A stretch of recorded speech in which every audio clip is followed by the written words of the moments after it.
আয়ের অনেক উৎস থাকতে পারে। নিজের কর্মের পাশাপাশি যদি আয়ের আরেকটা উৎস হয়ে যায় কেমন হয়? একটি প্যাসিভ ইনকাম আমাদের জীবনকে স্বাচ্ছন্দ্যময় করে দিতে পারে। আর এসকে ইনফরমেশনের এই ভিডিওতে আমরা ব্যাখ্যা করব কেন প্যাসিভ ইনকামই সেরা। উদাহরণ হিসাবে মনে করুন, একজন গ্রাফিক্স ডিজাইনার ফ্রিল্যান্সিং কাজ করে থাকে তার নির্দিষ্ট ক্লায়েন্টের জন্য। সে ডিজাইনার ততক্ষণ পর্যন্ত আয় করতে পারবে যতক্ষণ পর্যন্ত সে তার ক্লায়েন্ট তাকে কাজ দিবে, সে কাজ করতে থাকবে। তার বাইরে আর কোনো আয় হবে না। সে ডিজাইনার যদি কাজ না করে তার আয় হবে না। আবার মনে করুন, সে ডিজাইনার যদি কতগুলো ডিজাইন তৈরি করে মাইক্রোস্টক সাইটে আপলোড করে রাখে, তার তৈরি করা ডিজাইন যদি সারা বছর বিক্রি হতে থাকে তাহলে কেমন হবে? এটা হলো প্যাসিভ আয়। একবার ডিজাইন করে সারা বছর ধরে বিক্রি হওয়াকেই প্যাসিভ ইনকাম বলে। আরও সহজভাবে বলতে গেলে, আপনার চাকরির পাশাপাশি যদি আয়ের আরেকটা উৎস থাকে সেটাকে প্যাসিভ ইনকাম বলা যায়। অ্যাক্টিভ আয় কি? সময়ের বিনিময়ে টাকা হচ্ছে অ্যাক্টিভ ইনকাম। প্রতি মাসে কাজ করে আপনি যে বেতন পান সেটা হলো আপনার অ্যাক্টিভ ইনকাম। সাধারণভাবে বলা যায়, জীবিকা নির্বাহের জন্য যে আয় করা হয় সেটাকে অ্যাক্টিভ ইনকাম বলা হয়। কাজ করলে আপনাকে টাকা দিবে, কাজ না করলে টাকা দিবে না। ধরা যাক, একজন গ্রাফিক্স ডিজাইনার নির্দিষ্ট ক্লায়েন্টের জন্য যতক্ষণ কাজ করবে সে ওই কাজের জন্য সে পেমেন্ট পাবে, কাজ না করলে পেমেন্ট পাবে না। অ্যাক্টিভ ইনকাম ফ্লেক্সিবল না। কাজের জন্য টাকা পেতে অন্যের উপর নির্ভরশীল হতে হয়। অফিসে গন্ডগোল বাঁধলে চাকরিও চলে যাওয়ার সম্ভাবনা থাকে। প্রতিদিন নির্দিষ্ট সময়ে অফিসে বসে কাজ করতে হয়। কেন প্যাসিভ ইনকাম দরকার? চাকরির পাশাপাশি কিংবা পড়াশোনার পাশাপাশি আয়ের একটা উৎস থাকলে কতই না ভালো হয়। মূলত এই প্যাসিভ আয় করতে একটু সময় আর কষ্টের মধ্য দিয়ে এই আয়ের উৎস বাহির করতে হয়। টাকা সবার প্রয়োজন, সেটা অ্যাক্টিভ হোক কিংবা প্যাসিভ। সবাই চায় আয় করতে কম পরিশ্রম করে। আসলে কম পরিশ্রম করে টাকা আয় করা মোটেও সহজ কাজ নয়। শত পরিশ্রমের পর টাকা আয়ের উৎস বাহির করা অনেক কষ্টকর। একবার আয়ের উৎস বাহির হলেই সেখান থেকেই টাকা আসতে থাকে। টাকা কামানোর নেশা হচ্ছে আপনাদের সবথেকে বড় নেশা। এটাকে বাড়িয়ে চলুন, কারণ এই পৃথিবীতে যে কোনো সময় যে কোনো কিছু হতে পারে। কখন তুফান কিংবা ভূমিকম্প আসবে কেউ জানে না। এই সবের জন্য মানুষকে সর্বদা প্রস্তুত থাকতে হয়। যদি আপনার মধ্যে টাকা আয়ের নেশা সজাগ থাকে তাহলে সব পরিস্থিতি মোকাবেলা করা সম্ভব। মনে রাখবেন, যেখানে ঝুঁকি থাকে তার আশেপাশে সুযোগ হামাগুড়ি দিয়ে বেড়ায়, আর যেখানে সুযোগ থাকে সেখানে ঝুঁকি হামাগুড়ি দিয়ে থাকে। যদি মধু খেতে চান তাহলে মৌচাক ভাঙতে হবে, তাহলে মধুর স্বাদ পাওয়া যাবে। কিভাবে প্যাসিভ ইনকাম শুরু করবেন? Passive income ideas. Passive income হচ্ছে সেবার বিনিময়ে টাকা আয় করা। মনে করুন, আপনি একজন লেখক। সেই বই লিখতে আপনাকে অনেক পরিশ্রম করতে হয়েছে। এই বই লিখতে কত ঘন্টা কতদিন সময় লেগেছে আপনি জানেন। এই বই যতক্ষণ না পাবলিশ হচ্ছে সেই বইয়ের দাম কেউ দিবে না। বইটি সম্পূর্ণ পাবলিশ হওয়ার পর আপনি ঘরে বসে একটা প্যাসিভ আয় করতে পারবেন। যতবার বিক্রি হবে ততবারই আপনার পকেটে টাকা আসতে থাকবে। তখন আপনার পরিশ্রমের যথাযথ মূল্য পাবেন। বাস্তবে প্যাসিভ ইনকাম জটিল সময়ের ব্যাপার। সময় দিয়ে প্রোডাক্ট বানাতে অনেক সময় লাগে। তবে প্যাসিভ ইনকামে অ্যাক্টিভ ইনকামের চেয়ে কম কষ্ট করে বেশি টাকা পাওয়া যায়। অনলাইন এবং অফলাইনে উভয়ভাবে প্যাসিভ ইনকাম শুরু করা যায়। আজকে আমরা আলোচনা করব অনলাইনে কি করে প্যাসিভ ইনকাম শুরু করা যায়। 1. ব্লগিং করে প্যাসিভ ইনকাম। সবচেয়ে জনপ্রিয় এবং কম সময়ের মধ্যে ব্লগিং দ্বারা আয় করা যায়। প্রতিদিন 3 থেকে 4 ঘন্টা কাজ করে ব্লগিং শুরু করতে পারেন। ব্লগিং শুরু করতে আপনার পছন্দের বিষয়বস্তুর উপরে লেখালেখি শুরু করতে পারেন।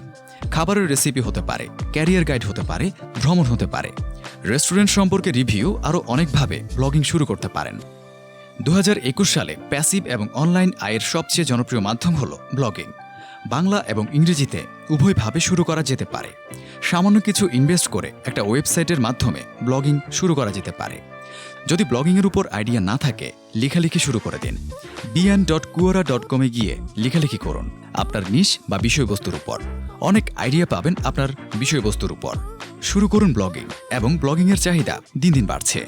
ব্লগিং নিয়ে কোনো প্রশ্ন থাকলে কমেন্ট করে জানিয়ে দিন। 2. ইউটিউব ভিডিও তৈরি করে প্যাসিভ ইনকাম। ব্লগিংয়ের পরে ইউটিউবের জনপ্রিয়তা অনেক বলা যায়। একজন ভালো ইউটিউবারের আয় একজন ব্লগারের চেয়ে অনেক গুণ বেশি হয়ে থাকে। ব্লগিং করুন বা ইউটিউবার হন, আপনার কন্টেন্টের উপর নির্ভর করে আপনার ব্লগিং কিংবা ইউটিউব চ্যানেল গ্রো হবে, তার আগে না। দিন দিন ইউটিউবারের সংখ্যা বাড়ছে। গুগলের পরে ইউটিউবের উপর বেশি মানুষ সার্চ করে থাকে। ইউটিউব গুগলের একটি অংশ। প্যাসিভ আয় হিসাবে ইউটিউবকে চয়েস করা যেতে পারে। ইউটিউবে আপনি নিজের চেহারা এবং চেহারা না দেখিয়ে উভয়ভাবে কন্টেন্ট তৈরি করতে পারেন। আপনার বিষয়বস্তু নির্বাচন করে ইউটিউবে কাজ শুরু করতে পারেন। ইউটিউবের সবচেয়ে জনপ্রিয় ক্যাটাগরিগুলো হলো technology, review, motivation, movie review, influence guide, love advice, make money online ইত্যাদি। 3. গ্রাফিক্স ডিজাইন করে প্যাসিভ আয়। গ্রাফিক্স ডিজাইন করেও প্যাসিভ আয় করতে পারেন। গ্রাফিক্স ডিজাইন অনেক সময়ের ব্যাপার। আপনার জবের পাশাপাশি গ্রাফিক্স ডিজাইন শিখতে প্রতিদিন 2 থেকে 4 ঘন্টা সময় দিয়ে শুধুমাত্র অ্যাডোবি ইলাস্ট্রেটর টুলসগুলো শিখে গ্রাফিক্স ডিজাইন শুরু করতে পারেন। প্রতিদিন ডিজাইন প্র্যাকটিস করুন। একটি ক্যাটাগরি সিলেক্ট করতে হতে পারে। Flyer design, business card design, birthday card design এগুলো দিয়ে শুরু করুন নতুন অবস্থায়। তারপরে ডিজাইন কোয়ালিটি ভালো হলে স্টক সাইটে কাজ শুরু করুন। মনে রাখবেন, একবার ডিজাইন তৈরি করলে এটা সারা জীবনের জন্য স্টক সাইটে থাকবে। যতবার সেল হবে ততবারই একটা কমিশন পাবেন স্টক সাইট থেকে। প্রতিদিন 2 থেকে 4 ঘন্টা সময় দিয়ে 6 মাস প্র্যাকটিস করে প্যাসিভ আয় করা সম্ভব। তার জন্য আপনার প্রয়োজন সময়, একটা কম্পিউটার এবং ইন্টারনেট কানেকশন আর প্রচুর ধৈর্য থাকতে হবে। তাহলে ভালো একটা আয় করা সম্ভব হবে। 4. ইনস্টাগ্রামের মাধ্যমে প্যাসিভ আয়। আরেকটা মজাদার আর সবচেয়ে অনেক কমন প্যাসিভ আয়ের উৎস হলো ইনস্টাগ্রাম। একদিকে সোশ্যাল মিডিয়াও ব্যবহার করা হয়ে গেল, অপরদিকে আয়ের একটা উৎস হবে। ইনস্টাগ্রামের মাধ্যমে অনেক প্রকার আয় করতে পারবেন। যেমন একজন গ্রাফিক্স ডিজাইনার এর থেকে অনেক বড় সুবিধা পেতে পারেন ইনস্টাগ্রামের মাধ্যমে।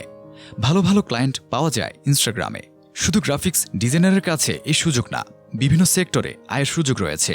সোশ্যাল ইনফ্লুয়েন্সার একটা বড় ভূমিকা আছে ইনস্টাগ্রামে। ই কমার্স প্রতিষ্ঠানের কিংবা অ্যাফিলিয়েট মার্কেটিংয়ের জন্য ইনস্টাগ্রামে বড় ভূমিকা আছে। কোনো প্রতিষ্ঠানের পণ্য বিক্রি করার জন্য ইনস্টাগ্রামে অনেক অবদান রয়েছে। প্যাসিভ আয়ের অন্যতম সেরা উৎস হতে পারে ইনস্টাগ্রাম।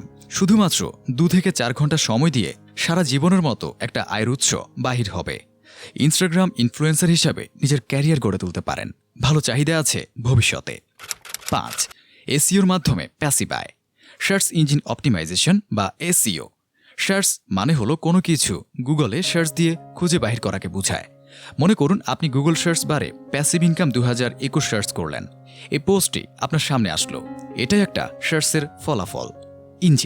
ইঞ্জিন হলো কোনো গাড়ির মেইন পার্ট। ধরতে পারি ইঞ্জিন না থাকলে গাড়ি চলে না।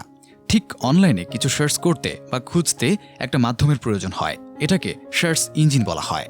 সোজা কথায় কোনো কিছু সার্চ করার জন্য যে মাধ্যম ব্যবহার করে থাকি তাকে সার্চ ইঞ্জিন বলা হয়। অনেক প্রকারের সার্চ ইঞ্জিন আছে, তার মধ্যে সবচেয়ে জনপ্রিয় হলো গুগল মামা। অপটিমাইজেশন হলো গুগলের নিয়মকানুন মেনে চলা। মনে করুন আপনি গুগলের মধ্যে চেঞ্জ রিলেটেড কিছু সার্চ দিলেন। সেটা হতে পারে টাকা চেঞ্জ অথবা কম্পিউটার পাওয়ার চেঞ্জ কিংবা মানুষের মুড চেঞ্জ। আসলে চেঞ্জ শব্দ দিয়ে 3টি মিনিং উল্লেখ করলাম। গুগল আপনার প্রশ্নের জবাবের উপর ভিত্তি করে চেঞ্জ শব্দের সঠিকটা আপনার কাছে নিয়ে আসবে অপটিমাইজেশনের মাধ্যমে। এসইও সব জায়গায় প্রয়োজন আছে। যদি ব্লগিং শুরু করেন তাহলে এসইও এর ভূমিকা অপরিসীম। এসইও এর মাধ্যমে গুগল আপনার ওয়েবসাইটকে টপে আনবে। আপনার ওয়েবসাইটে অর্গানিক ট্রাফিক আসবে। আপনার প্যাসিভ আয়টা অনেকগুণ বেড়ে যাবে। 2 থেকে 4 ঘন্টা সময় দিয়ে ব্লগিং এবং এসইও কাজ শিখে ভালো মানের একটা লং টাইম প্যাসিভ আয়ের উৎস হবে। 6 মাস হাতে নিয়ে কাজে নেমে পড়ুন। একদিন সফল হবেন। কাজ করে যান। এই প্যাসিভ আয়টা আপনার অ্যাক্টিভ আয়ের চেয়ে অনেক গুণ বেশি হবে একদিন। কাজ করুন। কিছু না করলে জয়ের ধ্বনি শোনা যায় না। কিছু না করলে আয়ের আরেকটা উৎস বাহির হয় না। তো বন্ধুরা, এই এপিসোড এই পর্যন্ত। দেখা হবে নতুন কোনো এক প্রয়োজনীয় এপিসোডে। সে পর্যন্ত ভালো থাকুন, সুস্থ থাকুন এবং আমাদের চ্যানেলে নতুন হলে অবশ্যই আমাদের চ্যানেলটি সাবস্ক্রাইব করুন। এত সময় আমাদের সাথে থাকার জন্য ধন্যবাদ।